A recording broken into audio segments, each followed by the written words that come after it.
Some officers think the badge is a blank check for their prejudice. Detective Marcus Sullivan thought he was framing a defenseless citizen when he planted drugs in her car.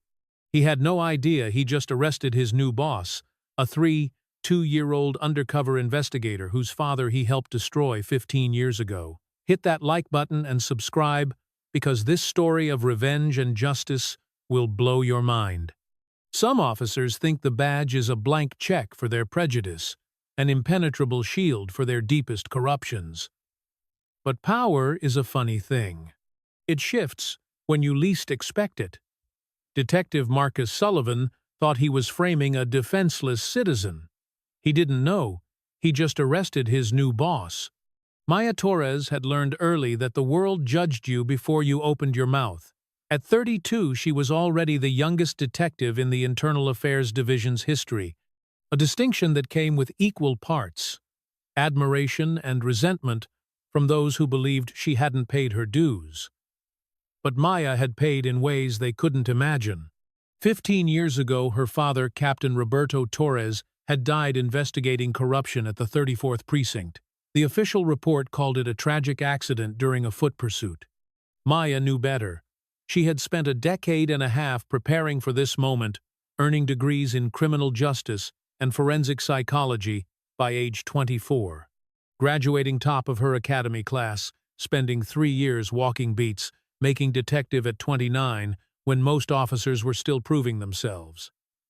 Tonight, everything came together.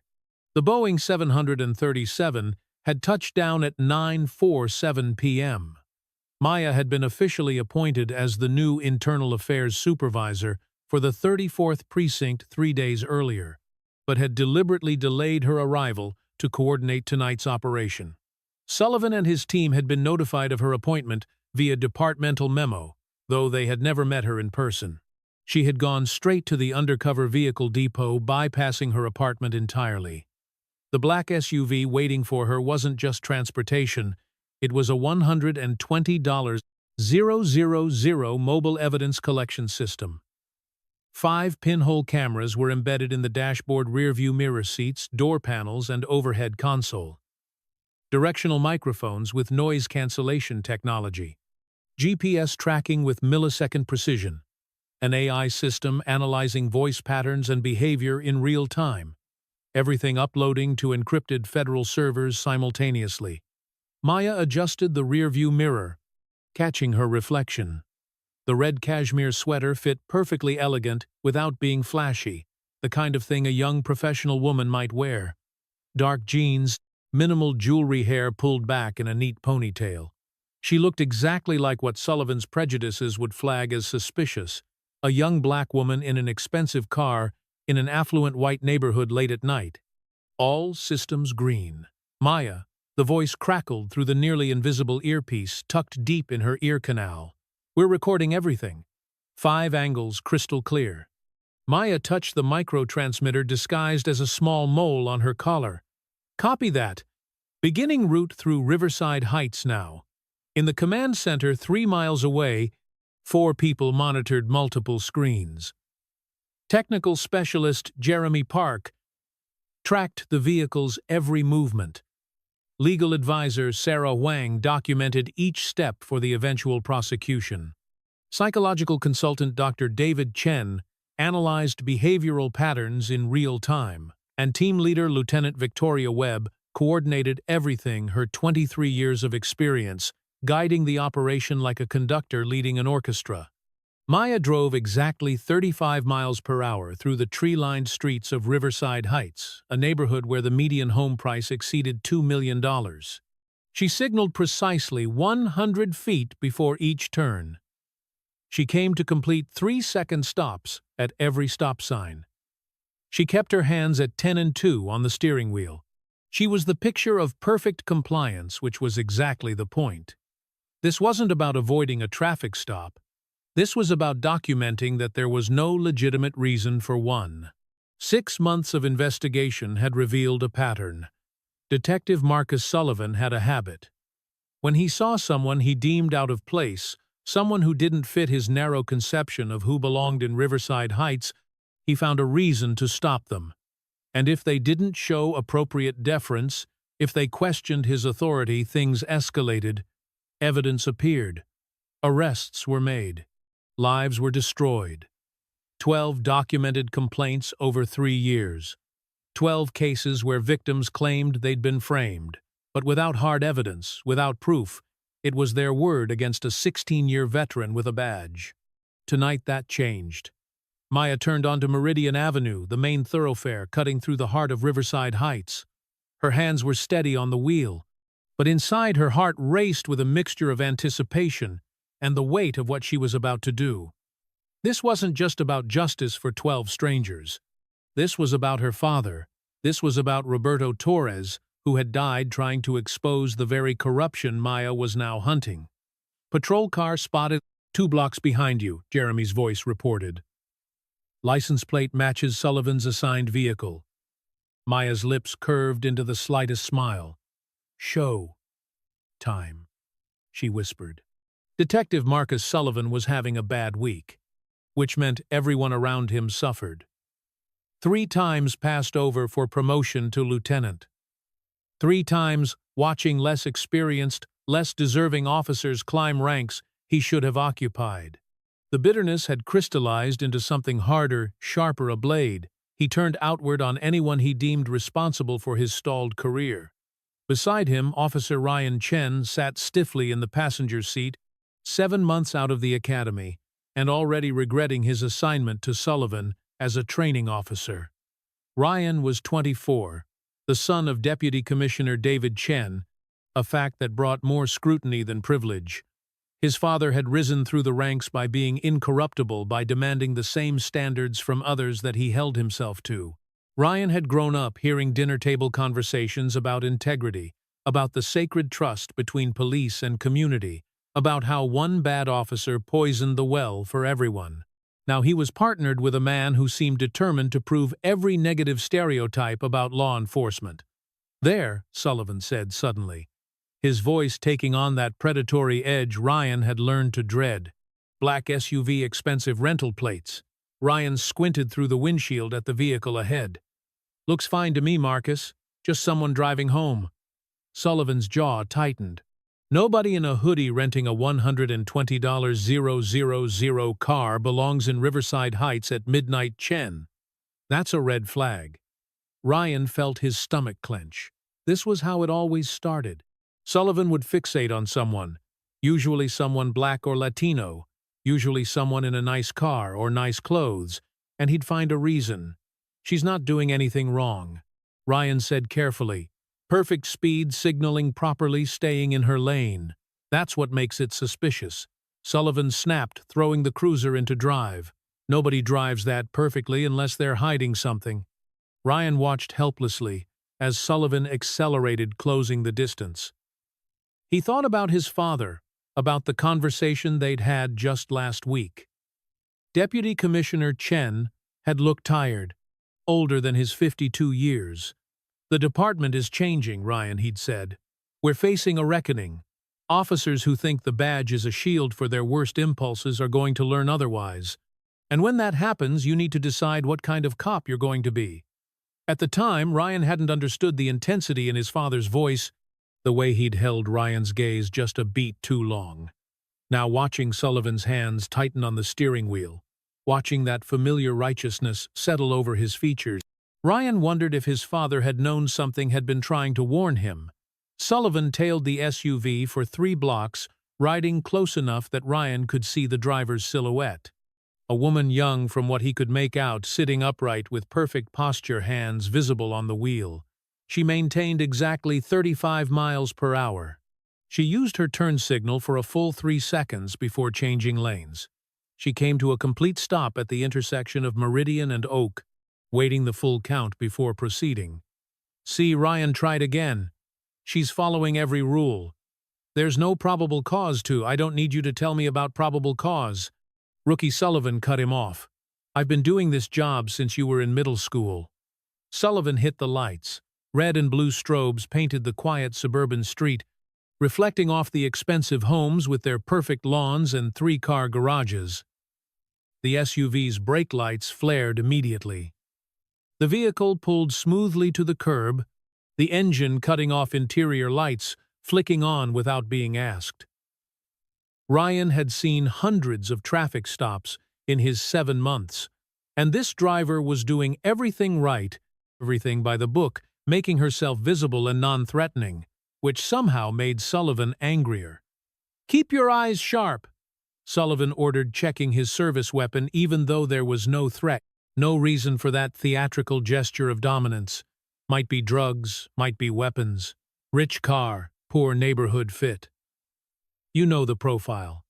Ryan didn't know what profile Sullivan was talking about, except the one that existed only in the older detective's prejudiced mind. Riverside Heights wasn't a poor neighborhood, and a young black woman in a nice car wasn't a profile, it was a person. But Ryan stayed silent, that familiar paralysis settling over him, the weight of the blue wall of silence pressing down on his conscience. Sullivan stepped out into the night air, and Ryan followed, his mouth dry, his heart pounding against his ribs. He had a sudden, overwhelming premonition that this moment was going to change everything. He just didn't know how. Maya watched in the rearview mirror as the patrol car's door opened and a man emerged, his body language broadcasting authority and aggression in equal measure. Detective Marcus Sullivan. She'd studied his photograph for months, memorized his patterns, his methods, his tells, but seeing him in person, watching the way he rested his hand on his service weapon as if approaching a dangerous felon rather than a woman sitting quietly in a parked vehicle, sent a chill of recognition through her. This was the man who had let her father die. This was the man who had stayed silent when Captain Roberto Torres had gotten too close to the truth about evidence planting and protection rackets running through the 34th Precinct. Maya had been 17 when the knock came on their door, 2 officers with solemn faces delivering the news that would reshape her entire life. Official story: foot pursuit of a suspect tragic fall, died instantly. But her father had called her that morning, his voice vibrating with excitement. "Mija, I'm close. I'm so close to proving everything. By tonight, I'll have enough to bring them all down." By tonight, he was dead. And Marcus Sullivan, his partner, had given a statement full of vague details and convenient gaps in memory. No body camera footage recovered. No witnesses. Just Sullivan's word that Roberto Torres had died, a hero chasing a suspect who mysteriously vanished. Maya's hands remained at 10 and 2 on the steering wheel, perfectly visible. Her breathing stayed measured despite her heart rate climbing. The biometric sensors in the seat would be recording her physiological responses, and she needed to appear calm, controlled, credible. "Steady, Maya," Lieutenant Webb's voice whispered in her earpiece. "Remember your training. You're in control here." Sullivan reached her window, shining a heavy maglite directly into her eyes, a power play meant to disorient and intimidate. Maya didn't flinch. She'd been flashbanged during tactical training. A flashlight was nothing. License, registration, and proof of insurance. Sullivan barked, skipping any pretense of courtesy. His badge read 2,847. Maya had that number memorized, had dreamed about it. She reached slowly for the glove compartment, announcing her movements. "I'm reaching for my registration and rental agreement." Her voice came out steady, professional, with just a hint of that doctoral-level psychology training she'd earned. Not confrontational, but not submissive either. The tone of someone who knew her rights and expected them to be respected. Sullivan snatched the documents from her hand, his eyes scanning her out-of-state driver's license with obvious disdain. "Maya Torres," he read aloud, practically sneering her name. "You're a long way from home. What brings you to Riverside Heights?" "At this hour, I just relocated here for work," Maya replied evenly. "May I ask why I was pulled over?" "Officer, I was observing all traffic laws." That question clearly irritated him. Maya could see it in the tightening around his eyes, the way his jaw clenched. He wasn't accustomed to being questioned, especially not by someone he'd already categorized as beneath his authority. "You swerved over the double yellow line back on Elm Street." Sullivan lied smoothly, as if he'd told this lie 1,000 times before. "Are you under the influence of any narcotics or alcohol?" I did not swerve. Officer Maya said, maintaining eye contact with an intensity that bordered on challenging. "And no, I am not under the influence of anything. I'm simply driving to my residence." In her earpiece, Dr. Chen's voice provided analysis. "He's following the exact pattern from the previous complaints. Fabricated traffic violation, immediate pivot to drug suspicion. You're getting exactly what we need." Behind Sullivan, Maya could see the rookie officer Ryan Chen. His face was pale, his posture rigid with obvious discomfort. She'd read his file. Top of his academy class, stellar performance reviews, son of Deputy Commissioner David Chen, one of the few high-ranking officials who'd supported this investigation. Ryan Chen was here witnessing this stop for a reason, though he didn't know it yet. Sullivan's face had taken on a darker shade, his authority threatened by Maya's calm refusal to be intimidated. She wasn't stammering, she wasn't apologizing. She was looking at him not as a citizen afraid of law enforcement, but as an equal assessing his performance and finding it wanting. "Step out of the vehicle," Sullivan ordered, his hand moving closer to his weapon. Ryan Chen stepped forward slightly, his voice uncertain. "Marcus, her papers are all in order. Maybe we should just—" "Shut it," Sullivan snapped without looking back. "I smell marijuana. That's probable cause." The autumn night air smelled only of fallen leaves and distant wood smoke. There was no marijuana, no probable cause, nothing but a fabricated justification for an illegal search. Maya unbuckled her seatbelt, slowly keeping her movements visible and controlled, and stepped out into the cool night air. The psychological warfare was subtle but unmistakable, and Maya recognized every manipulation Sullivan attempted because she'd studied them in graduate school, dissected them in case files practiced, countering them in scenario training. He positioned himself to invade her personal space without quite touching her, forcing her to either back down or challenge him physically. He kept the flashlight angled to keep her slightly off balance. He spoke in that particular tone police officers used when they wanted to remind you that they had power and you didn't. But Maya had spent 2 years earning her master's in forensic psychology, specifically to understand the mind of corrupt law enforcement. She knew that Sullivan's aggression stemmed from insecurity, that his need to dominate came from years of feeling powerless in a career that had stalled. She knew that confronting him directly would only escalate the situation, while appearing too submissive would encourage further abuse. So she walked a precise line, a tightrope of strategic compliance. "Stand by the trunk," Sullivan ordered, his voice carrying that edge of anticipation. He was enjoying this, Maya realized. The power, the control, the ability to make someone's night miserable with impunity. Ryan Chen hovered near the passenger side of the cruiser, his discomfort so obvious it was almost painful to watch. Maya made brief eye contact with him, and in that split second, she tried to communicate something. "Remember this. Remember how this feels. Remember that you're witnessing something wrong." Ryan looked away, but his jaw was clenched tight, his hands balled into fists at his sides. Maya moved to the back of her vehicle and weighted her posture upright, her expression neutral. In her ear, Lieutenant Webb's voice was calm and encouraging. "You're doing perfectly. Every movement, every word is being recorded from 5 different angles. Just stay the course." Sullivan leaned into Maya's vehicle, making an exaggerated show of searching thoroughly. He opened the center console, rifled through the glove compartment a second time, ran his hands under the floor mats, checked between the seats. The tactical vest he wore had multiple pockets, and Maya watched in the reflection of her SUV's tinted windows as his hand drifted to one particular pocket on his right side. It was a small movement, almost casual, the kind of thing most people wouldn't notice.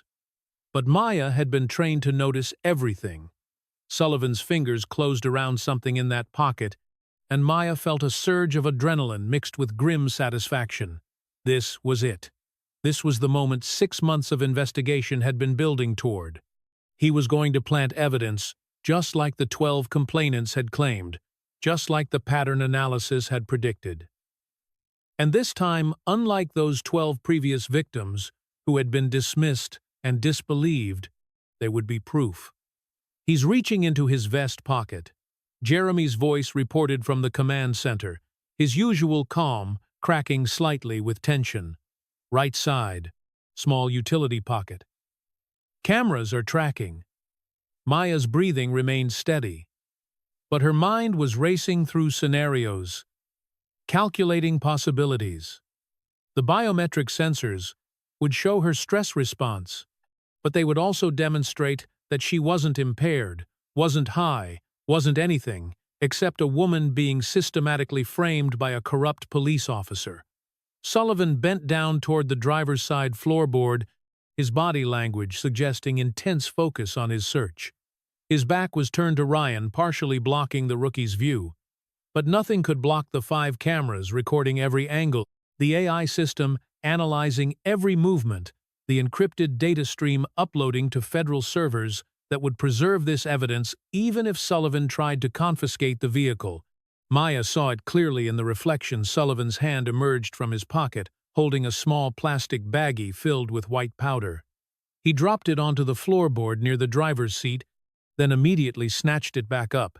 His movements practiced efficient, the actions of someone who had done this before. "Got it," Sullivan announced, backing out of the vehicle and holding the baggie up to the streetlight with theatrical triumph. "Well, well, well. What do we have here? Looks like you're not just a traffic hazard, Miss Torres. You're a distributor."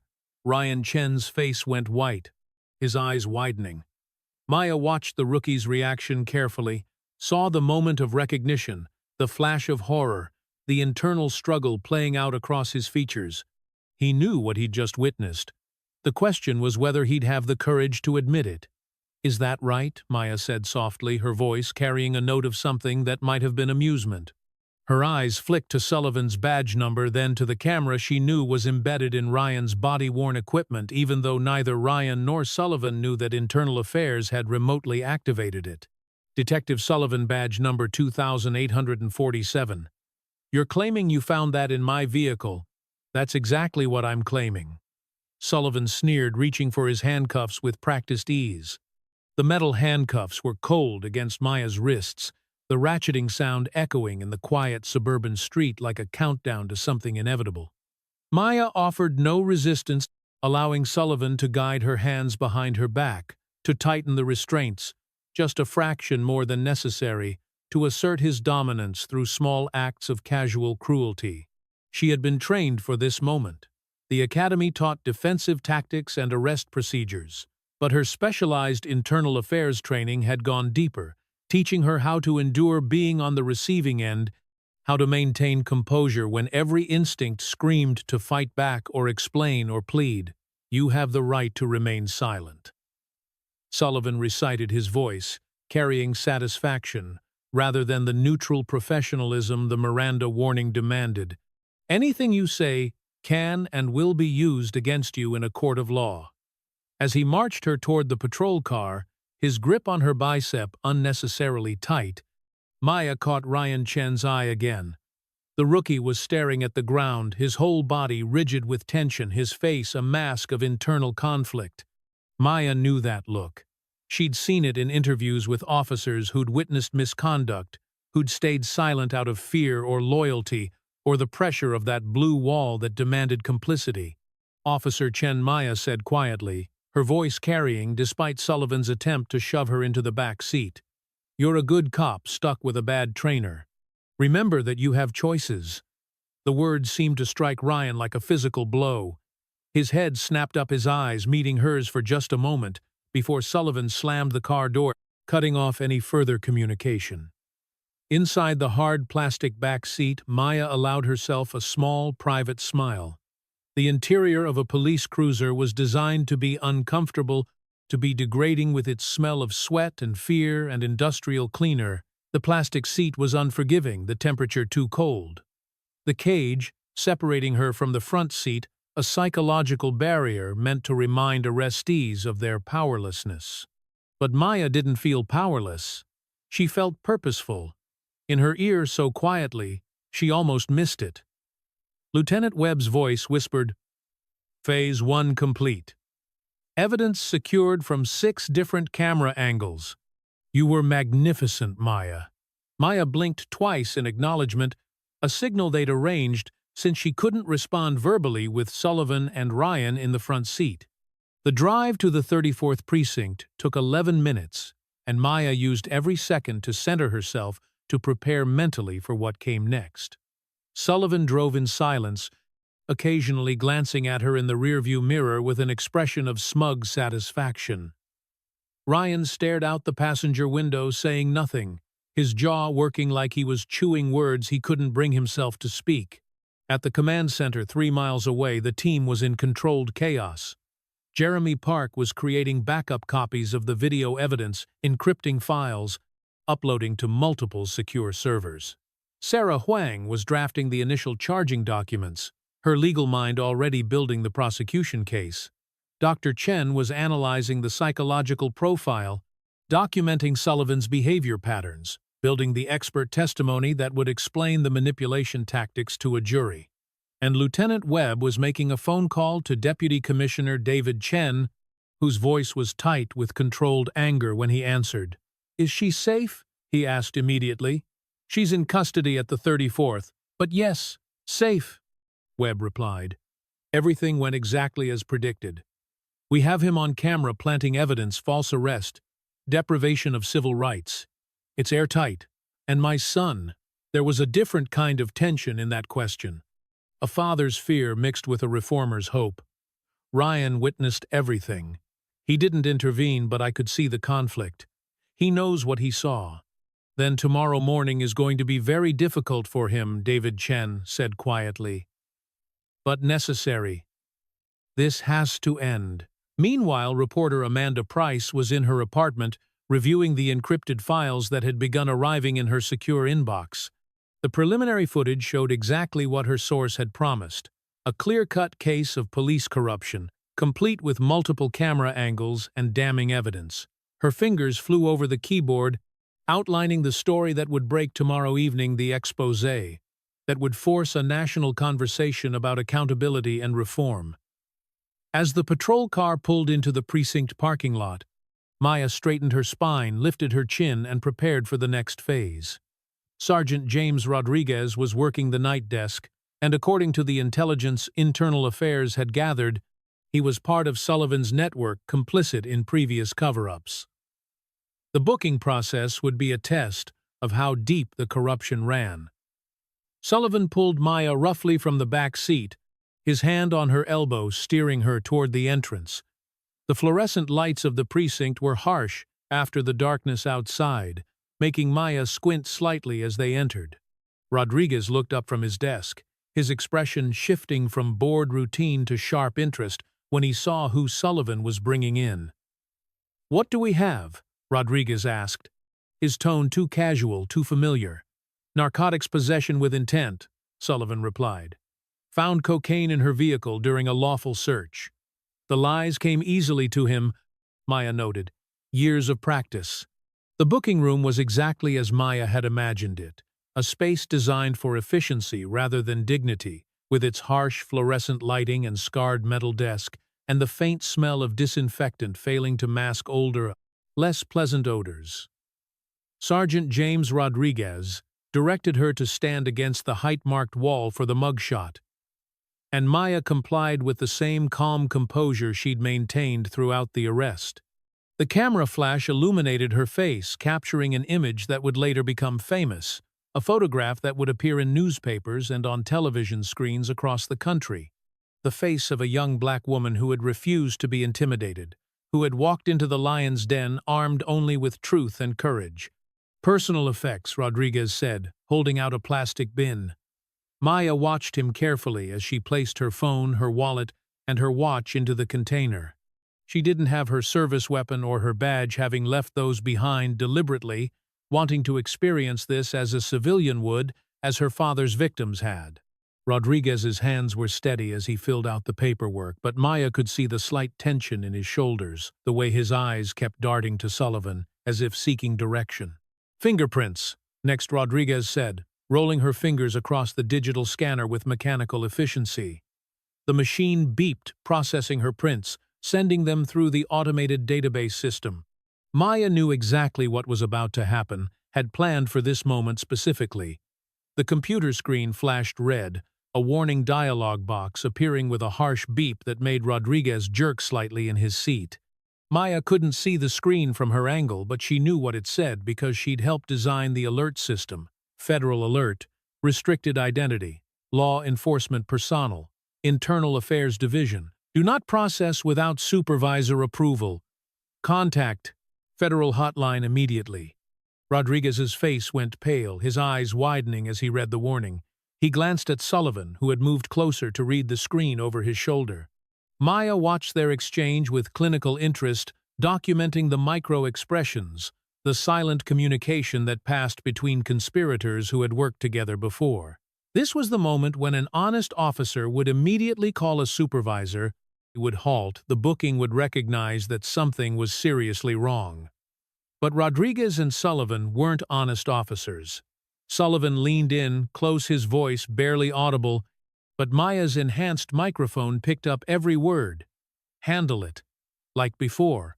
Rodriguez's finger hovered over the mouse, trembling slightly before he clicked the override button. Reason for override, the system prompted. Rodriguez typed, false positive database error. Verified civilian identity through secondary means. The warning disappeared, replaced by the standard booking screen. They had just added obstruction of justice and conspiracy to their growing list of federal charges, all documented by the recording equipment in Maya's collar and the remote access backdoor that Internal Affairs had quietly installed in the Precinct's computer system 6 weeks ago. Process her into holding cell 3. Sullivan ordered, his voice carrying that edge of relief. He thought he'd gotten away with it. He thought the system had protected him one more time. Maya was photographed from multiple angles, her fingerprints taken again for the physical record, her height and weight documented. Through it all, she maintained perfect composure, answering questions with professional courtesy, never volunteering information, never showing the satisfaction that burned in her chest at how perfectly everything was proceeding. In another part of the precinct, Officer Sarah Mitchell was trying desperately to maintain her own composure. Sarah had been the one to contact Internal Affairs 6 months ago, the one to provide initial evidence of Sullivan's corruption, the one who had risked everything to be a whistleblower. She was 32, a 7-year veteran who had joined the force believing in service and protection, only to discover that some of her colleagues saw the badge as a license for abuse. She had watched Sullivan plant evidence before, had heard Rodriguez boast about covering up complaints, had seen the blue wall of silence protect officers who should have been in prison. And she had made the hardest choice of her life to betray her fellow officers in order to uphold the oath she'd sworn. Now Maya Torres, the undercover investigator Sarah had been briefed about, was being processed just yards away, and Sarah had to pretend not to know, had to maintain her cover for just a few more hours. She made brief eye contact with Maya as Rodriguez led the detective past Sarah's desk toward the holding cells, and in that split second, Sarah tried to communicate solidarity, support shared purpose. Maya's almost imperceptible nod told Sarah the message had been received. Holding cell 3 was a concrete box, 8 feet by 10 feet, containing a metal bench bolted to the wall and nothing else. The door clanged shut with a finality that would have been terrifying to someone who didn't know this was all according to plan. Maya sat on the cold bench and allowed herself to fully smile for the first time that night. In 6 hours, when the morning briefing began, everything would change. Ryan Chen didn't sleep that night. He lay in his childhood bedroom in his father's house, staring at the ceiling, replaying every moment of the traffic stop in agonizing detail. He kept seeing Maya Torres' face calm and composed, even as Sullivan handcuffed her kept hearing her words. "You're a good cop stuck with a bad friend." Was he a good cop? Good cops didn't stand silent while their partners planted evidence. Good cops didn't watch injustice happen and do nothing. But the academy had taught him about the blue wall of silence, about how officers who ratted out their colleagues became pariahs, got frozen out, found themselves without backup when they needed it most. His training officer, the man supposed to be teaching him how to be a police officer, had just committed a serious crime, and Ryan had witnessed it, and now he had to decide what kind of man he was going to be. At 3 a.m., he got up and found his father in the study, still awake, still working despite the late hour. Deputy Commissioner David Chen looked up as Ryan entered, and something in his expression suggested he'd been waiting for this conversation. "Tell me what happened tonight," David said quietly, and Ryan did the whole story, spilling out in a rush of words and guilt and confusion. When he finished, his father was silent for a long moment before speaking. "Your mother and I raised you to believe in justice, in integrity, in doing what's right even when it's hard. Tomorrow morning you're going to have a choice to make, Ryan, and I can't make it for you. But I want you to know that whatever you decide, I'm proud of the man you're becoming." The 7 a.m. morning briefing at the 34th Precinct was usually a routine affair, but today the room buzzed with unusual tension. Deputy Commissioner Chen was present, standing at the back of the room, with his arms crossed, his face unreadable. Lieutenant Victoria Webb from Internal Affairs sat in the front row, her presence alone enough to make several officers shift uncomfortably in their seats, and there was a palpable sense that something significant was about to happen, a feeling that electrified the air like the moments before a thunderstorm breaks. Captain Victoria Walsh called the room to order, her usual efficiency slightly strained. "Good morning, everyone. Before we begin the regular briefing, Deputy Commissioner Chen has an announcement." David Chen stepped forward, his gaze sweeping the assembled officers, before settling on Marcus Sullivan, who was sitting in the third row with a satisfied smirk on his face, clearly expecting recognition for last night's arrest. "Detective Sullivan, front and center, please," Chen said, his voice carrying that particular quality of command that comes from 3 decades of law enforcement experience. Sullivan stood, his chest puffed out with pride, striding to the front of the room. "Yes, sir. Did you conduct a traffic stop last night at approximately 1150 p.m. on Meridian Avenue?" Chen asked. "Yes, Deputy Commissioner. Routine patrol. Subject was driving suspiciously in a rental vehicle.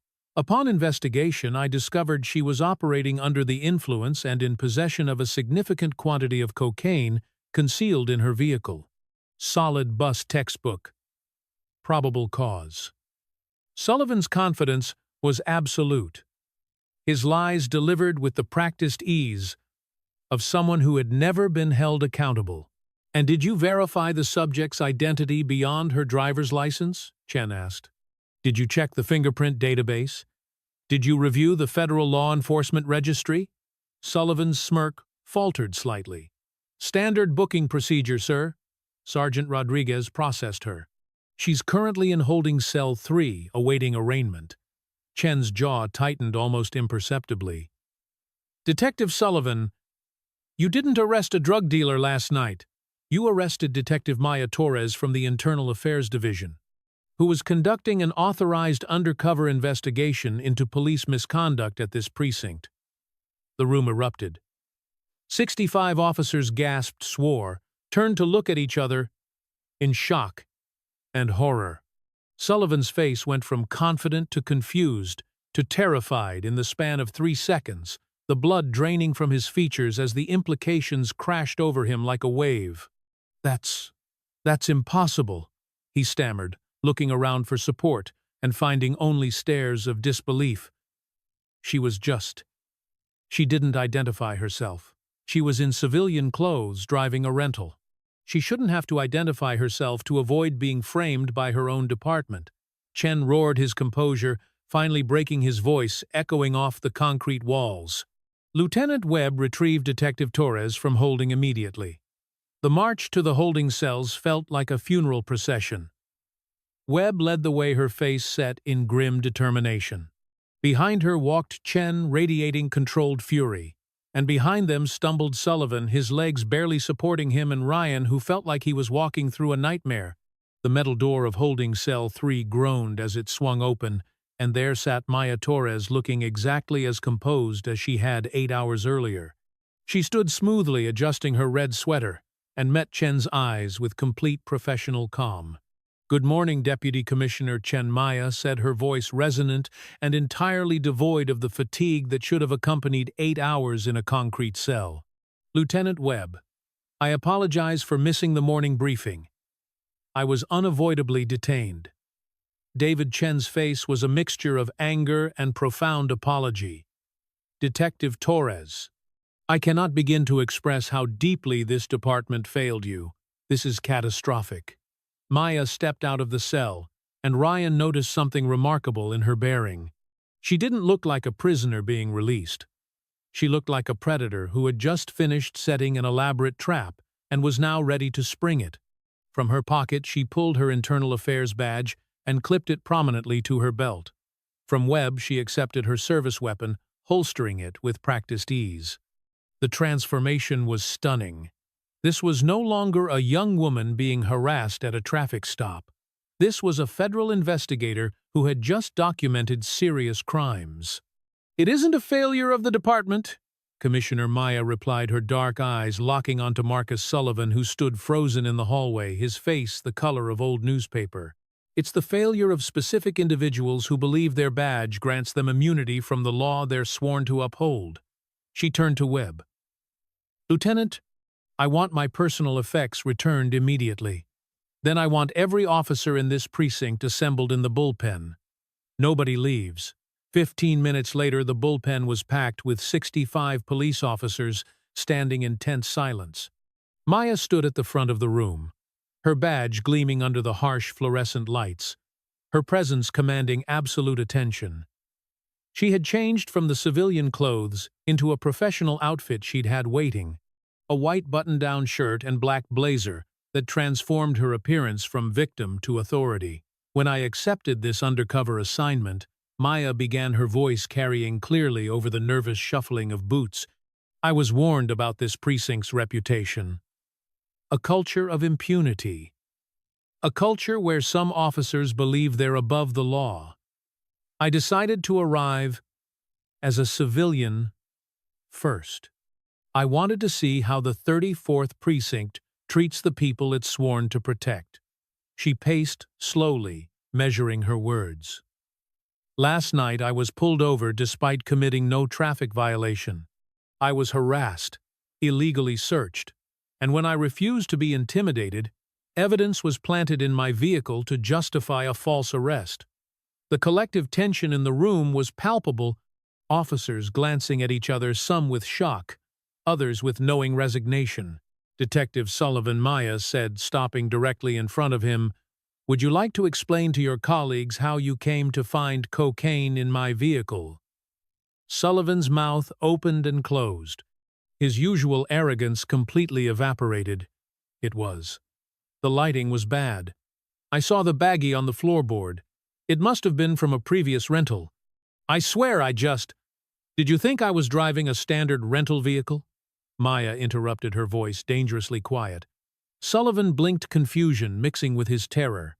"My vehicle was provided by Internal Affairs Division Undercover Fleet," Maya revealed. "It's equipped with a high-definition 360-degree surveillance system, 5 separate cameras, directional microphones, AI behavioral analysis. Everything uploads in real time to encrypted federal servers. Every single moment of our interaction was recorded from multiple angles in crystal-clear 4K resolution." Sullivan's knees visibly buckled. He grabbed the edge of a nearby desk to keep from falling. Maya picked up a remote control and pointed it at the large screen on the wall. "Let me show everyone what really happened." The video played in devastating clarity. Angle 1 from the dashboard showed the traffic stop from beginning to end, documenting that Maya had committed no violation. Angle 2 from the overhead camera captured Sullivan's aggressive body language, his hand unnecessarily on his weapon. Angle 3 from the side provided the crucial footage, Sullivan's hand reaching into his tactical vest pocket, fingers emerging with a small plastic baggie, dropping it onto the floorboard, then immediately snatching it back up in his fabricated discovery. The room watched in absolute silence. Some officers looked sick, others looked angry. All of them looked shocked. Maya paused the video on the exact frame where the baggie left Sullivan's hand. Official misconduct, deprivation of civil rights under color of law, fabrication of physical evidence, perjury. And those are just the charges from last night. She turned away from the screen to face the assembled officers. But this investigation didn't start last night. It started 10 years ago when my father, Captain Roberto Torres, died investigating corruption at this very precinct. The revelation hung in the air like smoke. Several older officers shifted uncomfortably, and Maya saw recognition dawn on some faces. "Detective Sullivan, you were my father's partner. You were there when he died, and you said nothing when you knew he'd been murdered because he'd gotten too close to exposing your criminal enterprise." Sullivan's face crumbled. "I didn't. He fell during the pursuit. It was an accident." Was it an accident? Maya's voice cut through Sullivan's protests like a blade. Was it an accident that his body camera malfunctioned that night? Was it an accident that the suspect he was allegedly pursuing was never found, never identified? Was it an accident that every piece of evidence my father had collected disappeared from the precinct evidence room within 24 hours of his death? She pulled out a tablet and swiped through documents. For 6 months, Internal Affairs has been investigating this precinct. We've documented 12 cases of evidence planting false arrests and civil rights violations. 7 officers are implicated, including Detective Sullivan and Sergeant Rodriguez. She projected a list of names on the screen. Rodriguez, standing near the back, went white as his name appeared. "But here's what's going to happen now," Maya continued, her voice taking on a different quality, something that balanced justice with mercy. "Anyone who cooperates fully, who comes forward and provides truthful testimony about what they've witnessed, will be considered for reduced charges and possible retention with mandatory retraining and supervision." She let that sink in. "Anyone who continues the code of silence will face full federal civil rights charges, termination, and I will personally ensure prosecution to the maximum extent of the law. This is your one opportunity to choose what kind of officer you want to be going forward." The silence was absolute, broken only by the humming of the overhead lights and the distant sound of traffic outside. Maya turned to face Ryan Chen, who stood rigid near the front of the assembled officers. "Officer Chen," she said, and Ryan snapped to attention. His face pale but his eyes clear. "You were present for the entire interaction last night. You witnessed everything. I'm going to ask you a direct question. And I want you to understand that your answer will define your career and possibly your life." She stepped closer. "You're the son of Deputy Commissioner Chen. You're under enormous pressure. Your training officer is standing right there. Every officer in this room is watching. The blue wall of silence demands you protect your colleague." Ryan's hands were trembling, but he met her gaze steadily. "But I'm asking you to be something more difficult than a good colleague," Maya continued. "I'm asking you to be a good cop. Officer Chen, what did you witness last night?" The room held its breath. Sullivan was staring at Ryan with a mixture of desperation and threat, silently demanding loyalty. But Ryan wasn't looking at Sullivan. He was looking at his father, standing at the back of the room, whose slight nod gave him permission to choose truth over tribalism. "Detective Torres," Ryan said, his voice shaking but growing stronger with each word. "I witnessed Detective Sullivan plant narcotics in your vehicle. There was no smell of marijuana, as he claimed. There was no traffic violation. You were driving perfectly, following every law. It was a pretextual stop based on profiling, and when you didn't show the deference he expected, he escalated to planting evidence. It was a frame job from start to finish. The blue wall shattered like glass." Sullivan lunged toward Ryan with a roar of rage and betrayal, but 3 officers immediately grabbed him, pulling him back, wrestling him to the ground. The symbolism wasn't lost on anyone, Sullivan's own colleagues restraining him, choosing the side of justice over the side of corruption. "Get off me!" Sullivan screamed, struggling against the officers holding him. "You're all dead. The union will bury you. Frank Donovan will make sure none of you ever work again. The union can't help you this time." Marcus Deputy Commissioner Chen said, stepping forward. "Not when there's video evidence?" Not when there's federal involvement. Not when Internal Affairs has built a case this solid. Then came the moment that would later be described as the turning point. Officer Sarah Mitchell stepped forward from where she'd been standing near the side wall, her face set with determination despite the fear Maya could see in her eyes. "I'm the one who contacted Internal Affairs 6 months ago," Sarah announced, her voice carrying across the silent room. "I'm the whistleblower. I witnessed Detective Sullivan plant evidence on at least 3 other occasions. I placed the camera in his uniform shirt 2 days ago during shift change, and I'm prepared to testify to everything I know about the corruption in this precinct." The admission cost her. Maya could see that. Sarah's colleagues were staring at her with expressions ranging from admiration to betrayal, and Sarah's shoulders were tight with tension, but she stood firm. Then, like dominoes falling, 3 more officers stepped forward. Officer Marcus Davis, young and Latino, said Sullivan shook down the Ramirez bodega for protection money last month. "I saw it but said nothing because I was afraid." Officer Jennifer Thompson, a 10-year veteran, admitted, "He ordered me to falsify a use of force report. I did it. I'm ashamed, but I did it." Officer David Kim, barely older than Ryan, confessed, "When I questioned his arrest procedures, he threatened to make sure I never made it past probation." One by one, the truth emerged. Maya stood over Marcus Sullivan as he was held down by his own colleagues, and she felt the weight of 15 years lifting from her shoulders. This moment, this confrontation, had been the destination of a journey that began the day 2 officers knocked on her door to tell a 17-year-old girl that her father was dead. "Marcus Sullivan," Maya said, her voice steady and official, "under the authority granted to me by Deputy Commissioner Chen and the Internal Affairs Division, I am placing you under arrest.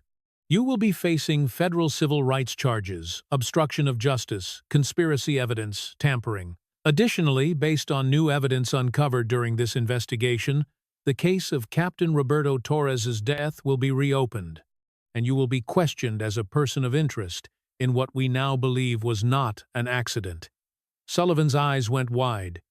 "I didn't kill Roberto, he fell. It was an accident during pursuit."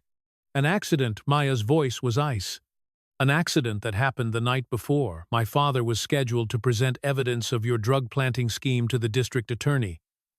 An accident where the only witness was Sergeant Rodriguez, your partner in corruption. An accident where the security camera footage mysteriously disappeared. Our forensic team has re-examined the autopsy reports and the scene evidence.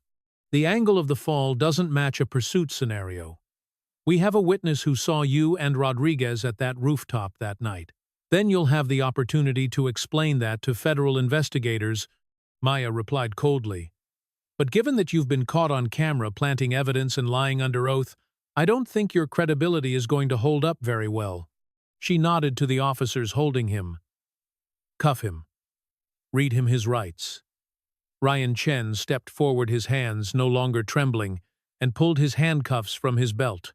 The symbolism was powerful and intentional as he secured the metal restraints around Sullivan's wrists, the student literally arresting the corrupt teacher. "You have the right to remain silent," Ryan began, his voice clear and professional. "Anything you say can and will be used against you in a court of law." The sound of justice echoing through the precinct was sweeter than Maya had imagined. Sergeant Rodriguez was also arrested along with 2 other officers whose involvement in the conspiracy was documented. 3 more were placed on administrative leave pending further investigation. But Maya wasn't finished. "This isn't just about punishment," she announced to the assembled officers. "This is about rebuilding trust between this department and the community it serves. Starting today, the 34th Precinct is implementing comprehensive reforms." She outlined the new policies: mandatory bias awareness training quarterly for all officers, body-worn cameras that couldn't be deactivated and uploaded automatically to cloud servers, a civilian oversight board with investigative authority, a protected whistleblower program, monthly public transparency, reports on arrests and complaints, mandatory de-escalation training, and community liaison assignments pairing officers with specific neighborhoods. These changes are non-negotiable, Maya said, and they're coming from the top. Deputy Commissioner Marcus Chen, who has been working with Internal Affairs on this reform package for months, has given full authority for implementation. The 34th Precinct is going to become a model for how law enforcement should operate. Over the next 48 hours, the story exploded across national media. Reporter Amanda Price's exposé aired on the evening news featuring the crystal-clear surveillance footage of Sullivan planting evidence. The video went viral, sparking conversations about police accountability, systemic racism, and the importance of oversight. Maya gave a press conference standing beside Deputy Commissioner Marcus Chen and Lieutenant Webb, her father's old badge pinned to her chest.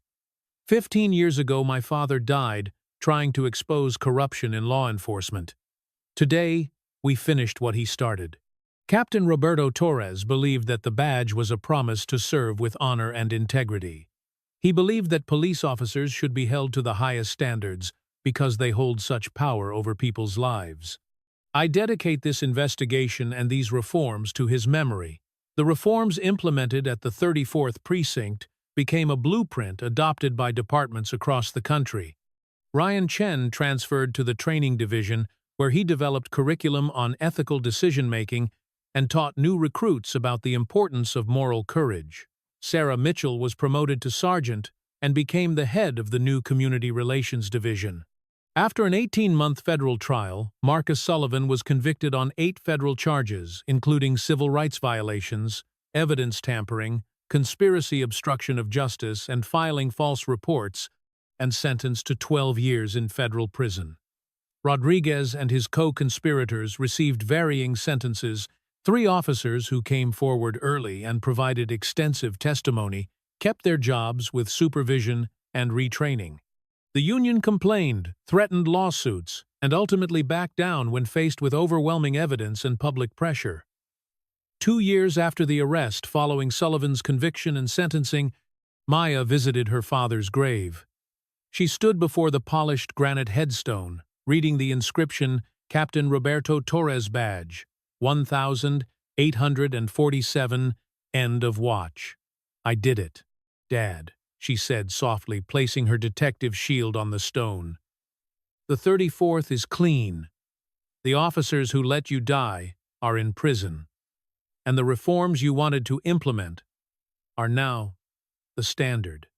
Your name stands for something now. Not just a good cop who died too young, but a reformer whose daughter finished his work. As she stood there in the fading afternoon light, Maya's phone buzzed with a message from Lieutenant Webb. New assignment when you're ready. Another precinct. Another investigation.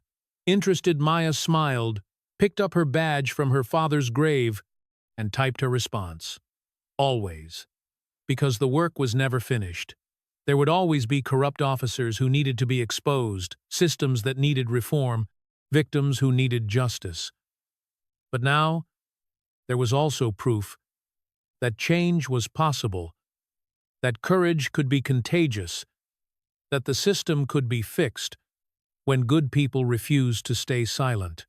The badge was meant to be a symbol of public trust, not a shield for private malice. Maya Torres had learned that lesson at 17, had spent 15 years preparing to prove it, and would spend the rest of her career defending it. The fight for justice was ongoing, but tonight, at least the good guys had won. If this story got your heart racing, hit that like button and subscribe for more tales of justice. Drop a comment telling me which twist shocked you most and where in the world you're watching from right now. Power is a sacred trust, never a weapon. Maya Torres's relentless pursuit of justice delivers a profound reminder. Authority without accountability is a betrayal of the public's faith. A badge must forever stand as a beacon of hope, never a blank check for prejudice, or an impenetrable shield for corruption. This story teaches us an unforgettable lesson about the heavy price of moral courage. The most dangerous chains we wear are often the silences we choose to keep. When officers like Ryan Chen and Sarah Mitchell shattered the blue wall of silence, they proved that true loyalty belongs to the truth, not to a broken system. Standing up to your own peers is terrifying, but staying silent in the face of oppression makes you complicit. We are all called to be guardians of our communities.